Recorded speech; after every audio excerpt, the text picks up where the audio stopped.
Halo, sahabat Bebas Berekspresi Channel. Saya Bastian Waru. Eh, di kesempatan kali ini saya ingin semacam berdialektika dengan sebuah buku yang menurut saya judulnya sangat seksi, dan sebagai penikmat seni saya sangat termotivasi untuk melihat atau bisa dibilang mengkaji lah, katakan begitu, tentang apa itu seni. Lalu bagaimana para seniman-seniman terdahulu, atau bagaimana para filosof filsuf lah filsuf memaknai seni dari sudut pandang mereka masing-masing. Nah, saat ini saya memiliki sebuah buku yang telah lama saya koleksi. Judulnya Seni.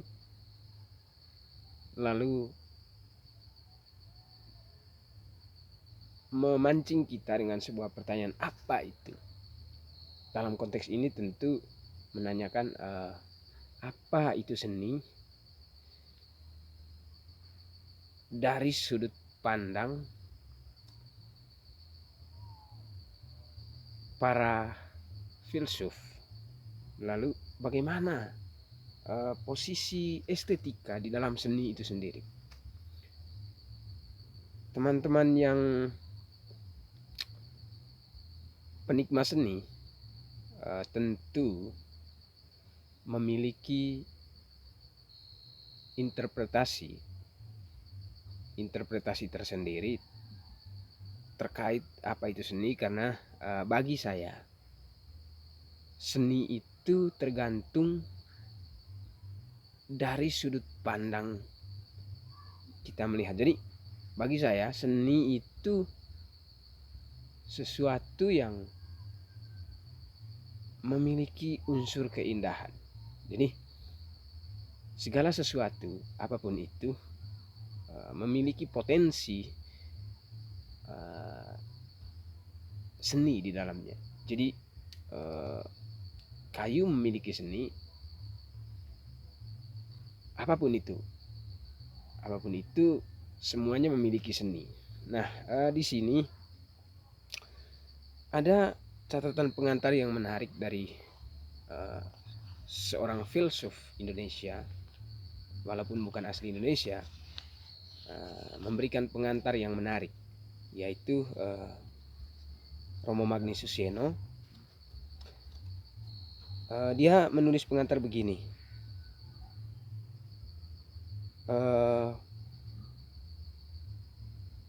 di mana ada manusia, di sana ternyata ada seni.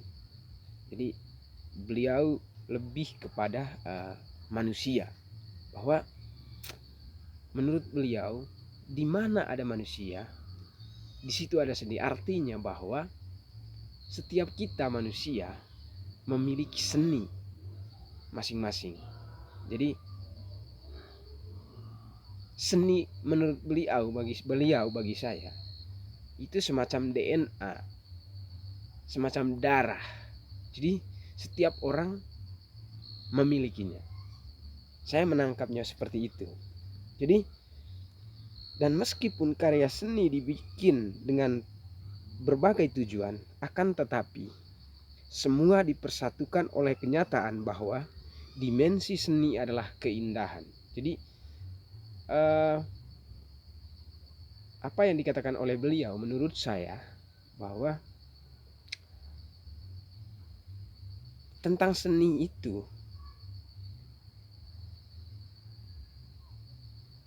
seni itu memiliki dimensi keindahan, bisa dibilang begitu. Jadi keduanya tak bisa dipisahkan.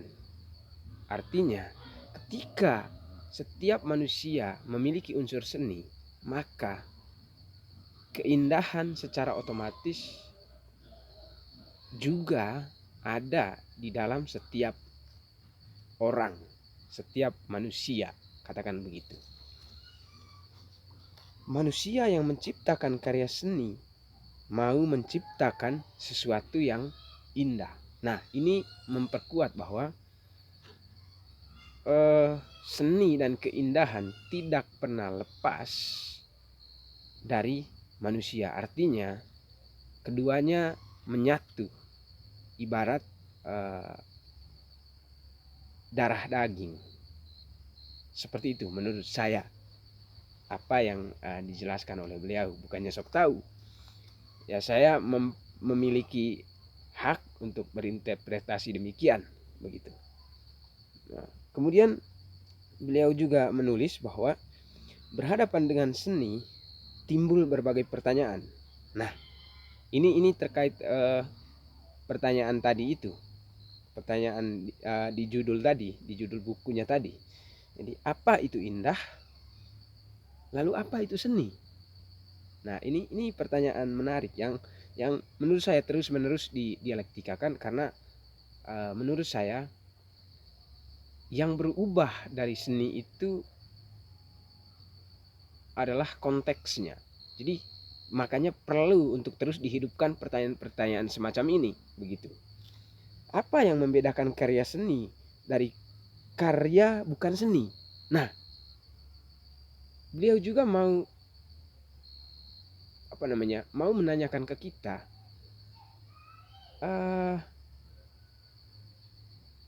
apa yang membedakan karya seni dari karya bukan seni? Nah, menurut saya semua karya itu seni. Ya, menurut saya semua karya itu seni.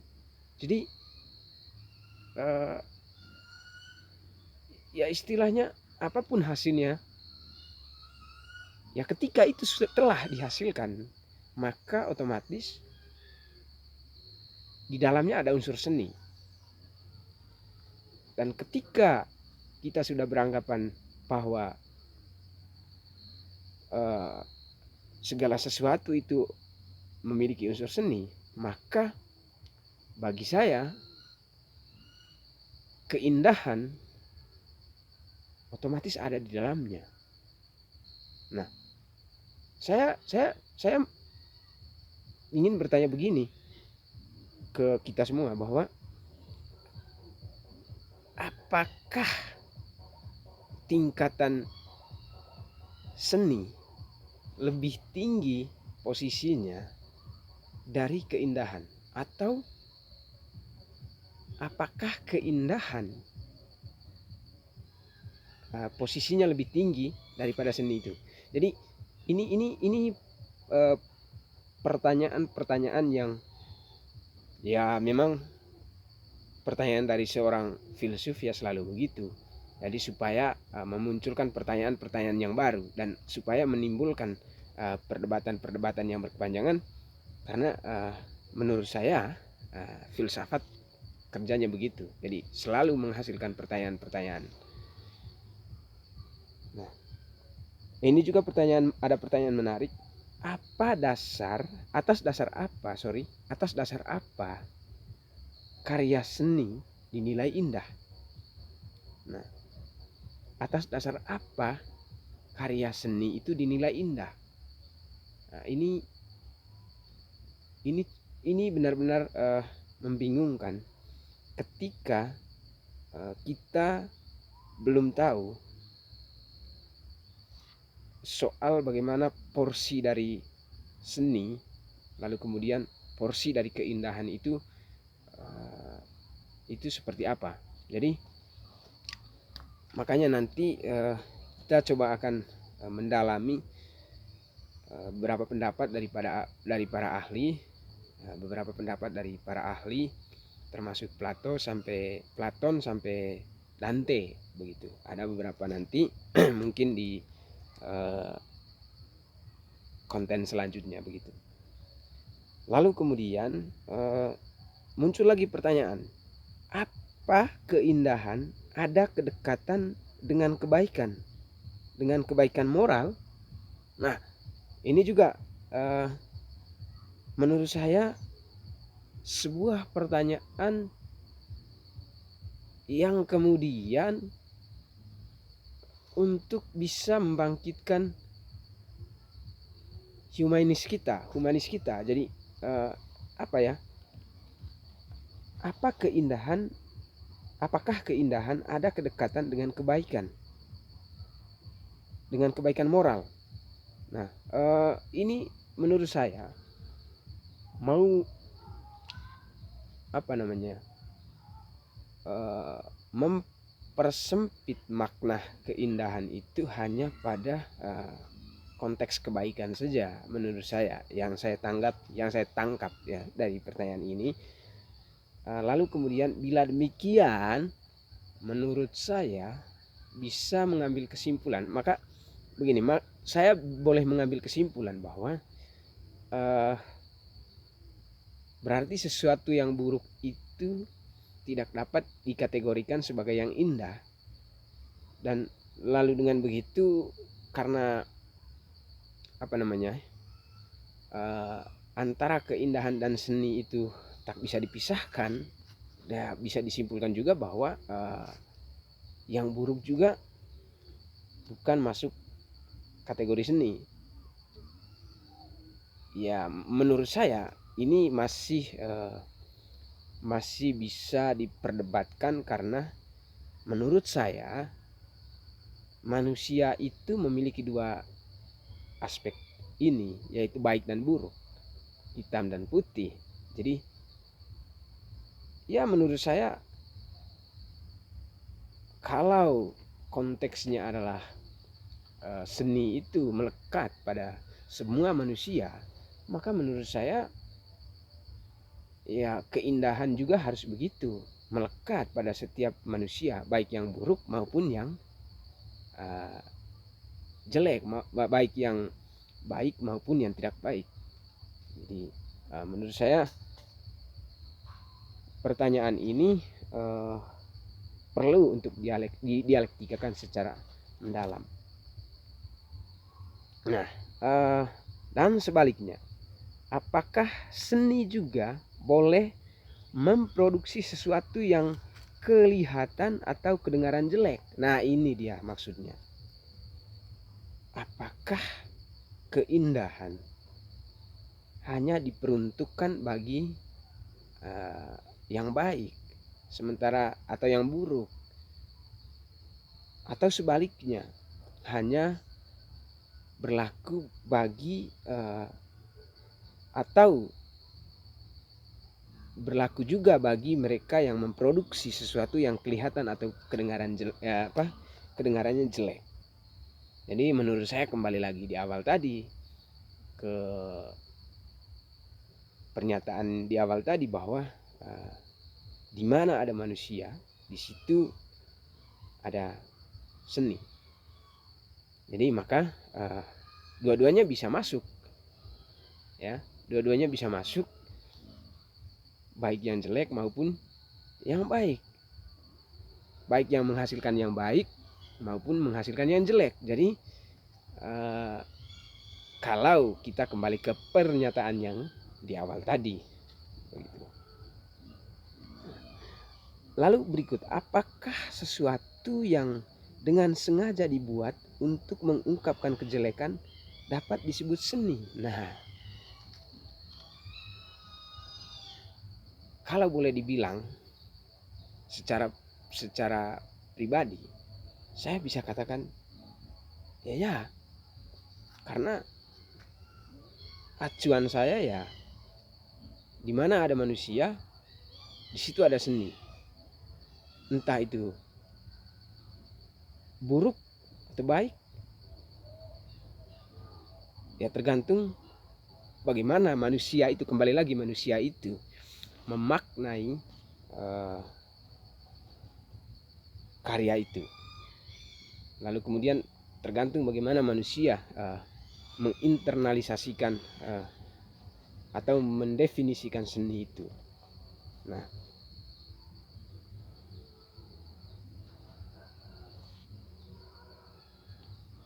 lalu kemudian pertanyaan-pertanyaan ini yang tentu bagi awam, bagi saya ya, bagi saya tidak mudah untuk dijawab. Ya, tidak mudah untuk dijawab. Termasuk termasuk wilayah estetika, yaitu refleksi filosofis atas pengetahuan indrawi. Jadi ya kembali lagi apa yang saya sampaikan tadi, bahwa tergantung cara kita melihat lalu menginternalisasikannya, apa yang kita lihat itu.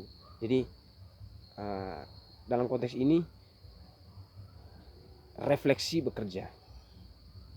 Jadi refleksi terhadap sesuatu yang kita lihat, sesuatu yang indrawi,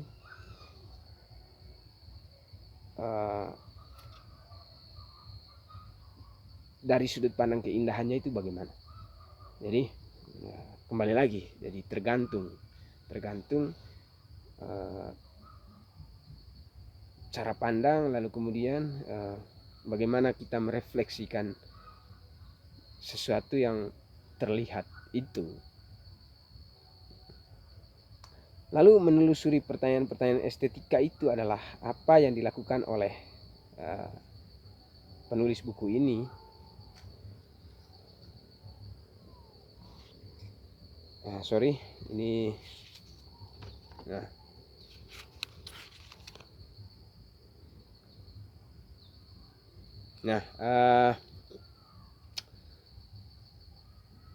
Ke depan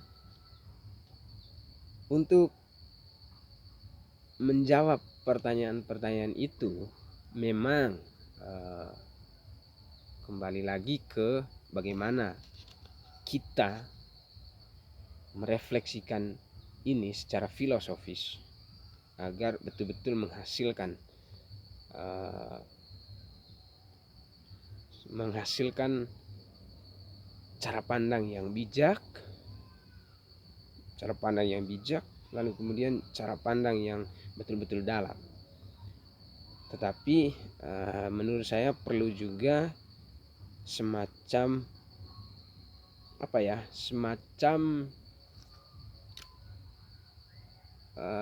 pemantik di dalam kita melihat. Nah, dalam hal ini yang dimaksud adalah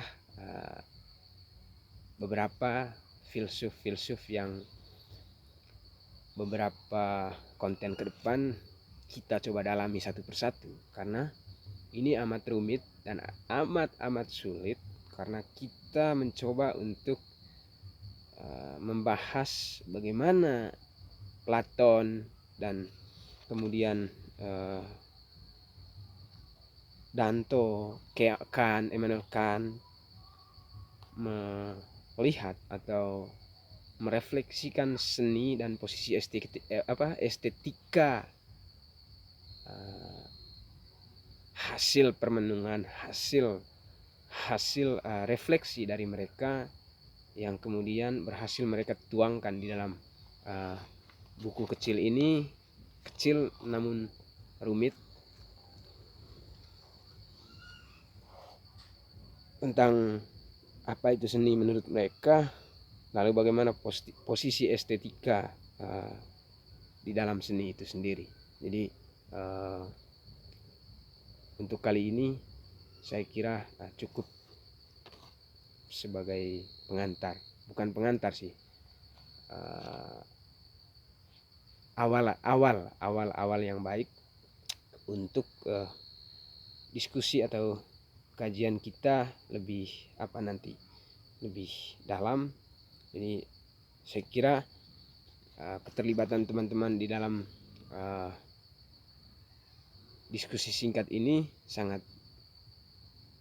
penting bagi saya, dan mohon membantu saya dengan pertanyaan-pertanyaan dan pernyataan-pernyataan menariknya, agar saya juga bisa